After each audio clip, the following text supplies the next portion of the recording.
우리가 일반적으로 팔자 주름을 피려고 할 때 넣는 재료들이 있잖아요. 히알루론산 필러도 있고, 그 다음에 아주 옛날에는 칼슘 필러도 있었고, 그 다음에 고분자 물질, 약간 플라스틱 비슷한 그런 것도 있었고, 실리콘도 있었고, 지방도 있었고, 요즘은 콜라겐 부스터, 주베룩 볼륨, 울트라콜, 스컬트라 이런 것들도 있잖아요. 근데 이 중에서 팔자 주름 가장 피기가 좋고 용이하고 잘 되는 게 뭐냐? 히알루론산 필러가 제일 잘 돼요, 사실. 그리고 히알루론산 필러는 나중에 녹일 수가 있으니까 조금 더 과감하게, 조금 더 공격적으로 하기도 하는 면도 있단 말이죠. 근데 요즘 왜 히알루론산 필러를 그렇게 좀 피하는 경우가 많냐? 팔자 필러 하면 또 이동한다고 막 이러잖아요. 근데 반대로 생각해 보세요. 이동을 안 할 수 있다면 결과가 가장 좋은 건 뭐냐? 히알루론산 필러란 말이에요. 그러면 이동 안 하게 놓으면 되지 않나? 하는 생각을 가진 원장님들이 있고, 또 이동하니까 히알루론산 필러 하지 말아야 되겠다 이런 원장님도 있을 텐데, 이 팔자 필러를 이동 안 하기에 잘하는 원장님도 많을 텐데 그런 의견을 대변하는 목소리가 좀 적잖아요. 그래서 오늘 제가 한번 얘기를 한번 해보려고 합니다.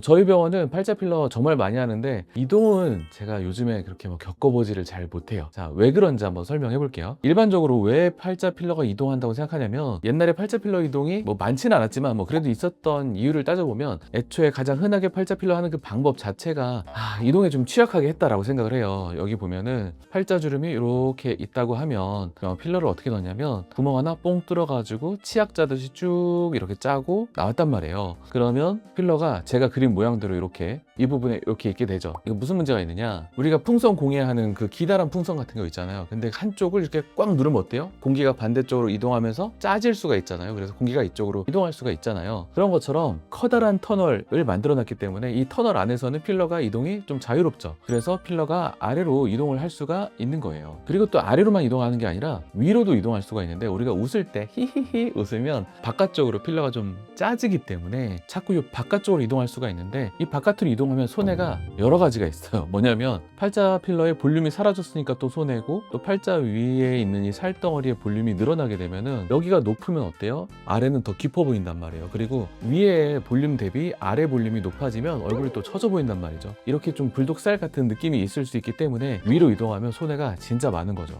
그러면 어떻게 넣어야지 팔자 필러가 이동하지 않을 수 있느냐? 제가 지금 표시를 해놨는데 이렇게 셀 테크닉이라고 이름 붙였어요. 뭐냐면 작은 방을 여러 개 만들어 놓는 거예요. 이러면 왜 이동을 하지 않고 모양이 좋은지 이제 설명을 드리려고 해요. 원장님이 지으신 거예요? 네, 선생님은? 이건 제가 지은 이름입니다. 자, 보면은 일단 이동하지 않는 거에 앞서서 일단 모양도 이렇게 쭉 큰 터널형 필러가 별로인 이유가, 우리가 팔자 주름이 꺼진 부위가 대부분 요 코 옆 삼각존인 경우도 되게 많거든요. 근데 이렇게 큰 터널을 해놓으면 자꾸 필러가 아래로 좀 내려오면서 이 삼각존, 이 터널, 이 삼각존에 필러가 남아있지를 못해서 가장 예쁜 모양이 안 돼요. 밑에가 필러가 많으면 약간 원숭이처럼 이런 모양이 될 수도 있단 말이죠. 자, 차치하고 이제 이동 왜 최소화가 될 수 있는지 한번 얘기를 해볼게요. 자, 이렇게 커다란 빅포켓으로 치약 짜듯이 쭉 짜고 나오면 한 포켓 안에 필러가 많이 들어있는 거잖아요. 그러다 보면은 우리 몸이 이제 이 필러를 둘러싸게 되는데, 이 둘러싼 조직이 항상 균일한 게 아니라 어딘가에는 좀 조직이 약한 곳도 있을 거 아닙니까? 그렇다면 압력이 이렇게 들어왔을 때 웃거나 말하거나 했을 때, 주로 웃거나죠.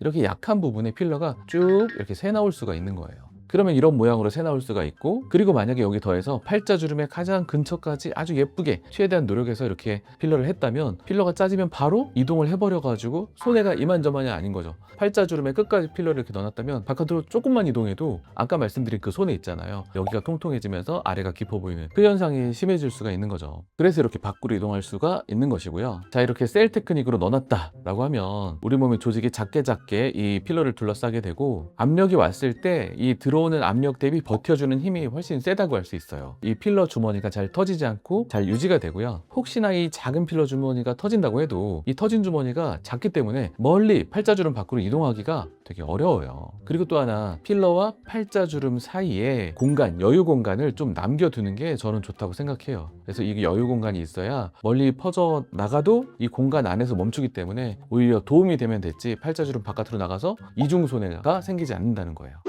자, 이렇게 이동에 대한 걱정이 좀 덜어진다면 정말 많은 원장님들이 이 팔자 필러를 먼저 선택하라고 할 거예요. 왜냐면 모양이 제일 만들기가 좋고, 모양이 마음에 안 들면 녹일 수도 있고, 이렇기 때문에 이 재료는 재료가 별로 없다.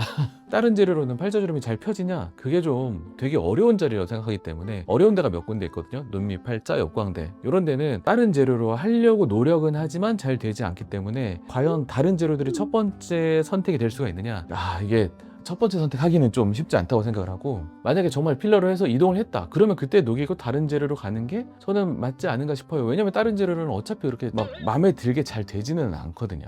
그리고 이제 마지막으로 자연스러움에 대해서도 말씀드릴 수가 있는데, 다른 재료는 자연스럽고 필러는 부자연스럽지 않냐 이럴 수도 있는데, 필러도 그렇게 효과가 조금 나오게 하면 자연스러워요. 그거는 재료의 문제가 아니다 이렇게 말씀을 드리면서 오늘 영상은 여기까지고요. 저는 다음 영상에서 여러분을 기다리고 있겠습니다. 제가 구술쌤이랑 학회 참석한다고 시카고에 갔는데, 저희는 몇 번 버스를 타야 된다고 알고 있었는데 옆에 흑인 할머니가 어디가 슈 그래가지고 어디 뭐 학회장 간다. 내가 여기 토백인데 몇 번 버스를 타면 더 빨리 간다는 거예요. 그래서 하지만 우리 의심이 많기 때문에 안 타고 이렇게 알겠습니다 하고 이제 저희 버스 오면 타려고 이렇게 하고 있었는데, 할머니가 말한 버스가 먼저 온 거예요. 그래가지고 안 타려고 이렇게 하고 있는데 빨리 타라고. 지금 이거 타면 굉장히 빨리 갈 수 있다고 해서, 뭔가 좀 이게 약간 좀 우리 한국적 정서상 또 안 타면 또 안 되잖아요. 그래서 감사합니다 하고 버스를 탔어요. 근데 그 정류장에서 단 한 번도 쉬지 않고 시카고 남쪽으로 쭉 가는 거예요. 근데 우리가 갈 곳은 여기인데 여기서 버스를 타서 쭉 이렇게 내려가는 거예요, 남쪽으로. 근데 저희가 그 앞에 한 3, 4일 있으면서 이제 관광을 했거든요. 관광할 때 흑인분들 거의 못 봤어요. 여기 시카고는 백인들의 도시인가 봐 그랬는데, 버스를 타고 쭉 가서 탁 내리니까 다 흑인인 거예요. 묘한 거죠. 모든 흑인분들이 저희를 쳐다보고 이제 좀 쫄리더라고요, 기분이. 왜냐면은 시카고 남쪽이 우범지대라고 얼핏 보고 왔거든요. 옛날에 괴짜 경제학이라고 베스트셀러 책 중에 있었는데, 그분이 그 시카고 할렘 출신 경제학자예요. 근데 거기 자기가 있었던 얘기를 써주는데, 사건 사고가 생겨도 경찰이 안 온대요. 아, 왜요? 그러니까 거기는 니들끼리 알아서 해 라고 하고, 겨우 경찰이 뭐 온다면 할렘 출신으로 경찰이 됐는데, 그분이 약간 중재 비슷하게 하러 오는 거지 법 집행을 하러 오는 느낌이 아닌 거예요. 무법지대네요, 완전. 약간 그랬대요, 옛날에는. 지금은 모르겠어요, 지금은. 그래서 시카고에 관련된 걸 찾아볼 때마다 남쪽은 정말 우범지대인가? 우리는 정말 위험했나? 검색을 가끔씩 해봤단 말이에요. 별일 없이 왔어요. 버스 다시 갈아타고 자연스럽게 걸어.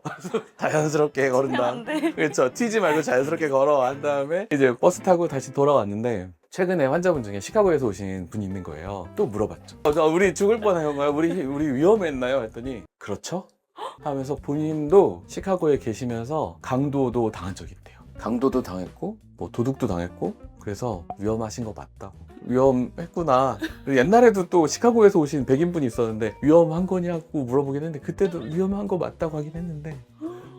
원장님이 기억력이 신기하다 생각하는 게, 네. 항상 어떤 환자분들이 오면 네. 그 환자분들에 맞는 질문이 항상 준비가 돼 있어요. 그 원장님의 경험에 맞는. 아니, 저는 궁금하니까. 그걸 다 기억을 해야지 질문할 수 있는 거잖아요. 아, 그렇죠. 오래 살아봐요. 여러 가지 에피소드가 많이 생긴다니까요. 저는 일주일만, 저 어제 뭐 했는지 기억도 안 나는데.